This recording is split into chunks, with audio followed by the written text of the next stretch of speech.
Please welcome Benga Oyebode and Hilary Pennington.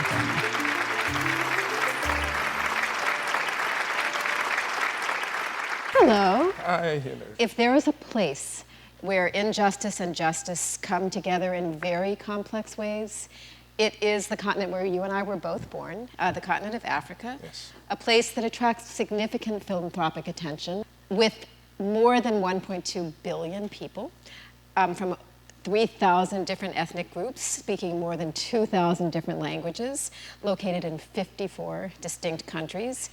Africa is not a country. No, it's not. It is a diverse and a complex continent. We're not just talking about one place when we talk about philanthropy in Africa. Yes. And it is also a place of incredible growth and change, where there's a lot of innovation that is leapfrogging old systems.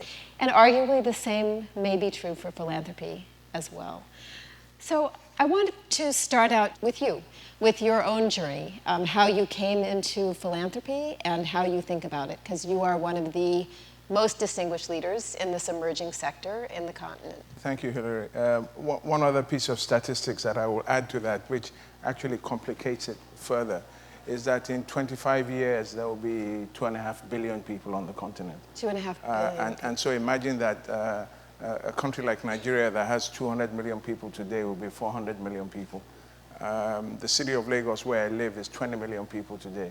Will be the third biggest city in the world and will be 40 million people. Further complicates an already dire situation. And young, a very young continent. Extremely young. Over 60% of the population is under 35.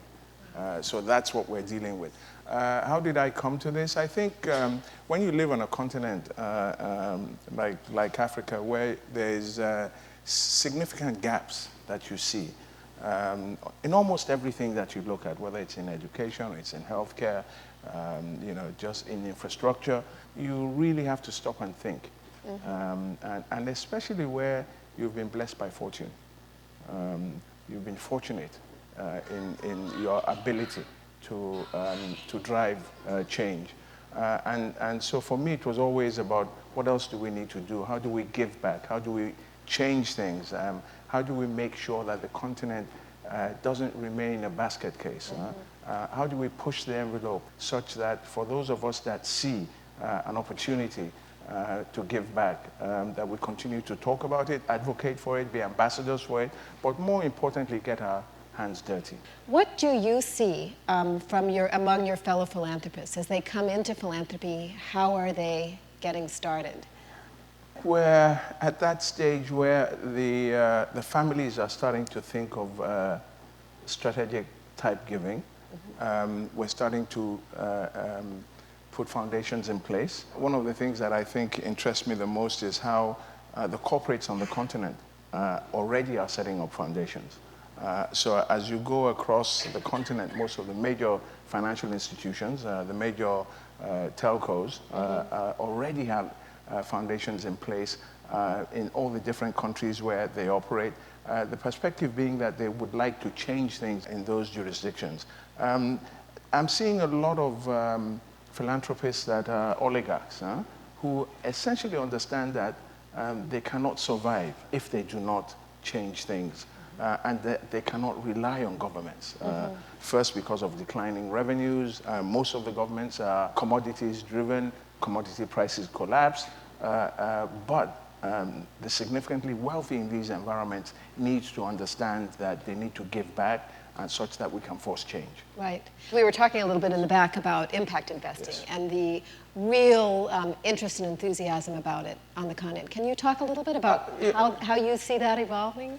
What I started to see about impact investing is that you don't need to really look at the continent from the perspective of just we're giving. You could actually look at the continent from the perspective of an economic return. However, inherent in that economic return is an investment, for instance, in education. There's a great university, the African Leadership University, that is a for-profit institution, except that it is a change in the way that we run education on the continent. That in itself is a model that I think that we should all look at. So it's not really necessarily about philanthropy as in giving, but it's also about investing with a social impact, but also with an economic return. Well, I think that's hugely important and a very different approach than development aid. So I'm curious, from where you sit, what do you wish international donors, whether it's development aid or philanthropists, knew and did differently as they work on the continent? Over the last maybe 20 years again, we started seeing a change in the way that international NGOs and philanthropists have focused on the continent. Hitherto, it was always an investment or a collaboration with governments, and we never really saw the change that was promised. Today, we're starting to see significant collaboration with local civil society organizations, local NGOs, such that we're starting to identify not just the symptoms, but let's deal with the disease. So if you said to me today, what is the biggest change and what are the change agents that I'm looking at? Education and leadership. Education such that our people will vote, will not vote ethnicity and religion. Yeah. Education such that they know the difference. Leadership such that they will make the right decision in their leaders. That for me is the kind of change that I would like to see across the continent.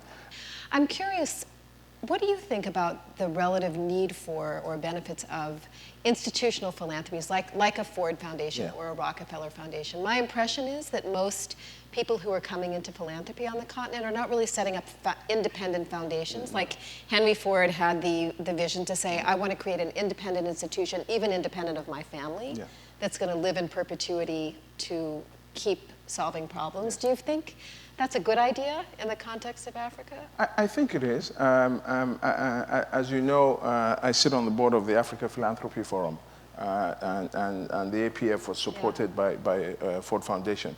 One of the things that we're trying to do with the APF is really to get, so you're across the continent, one of the strong cultural things that we see is how giving is part of our culture, except that it's so unstructured.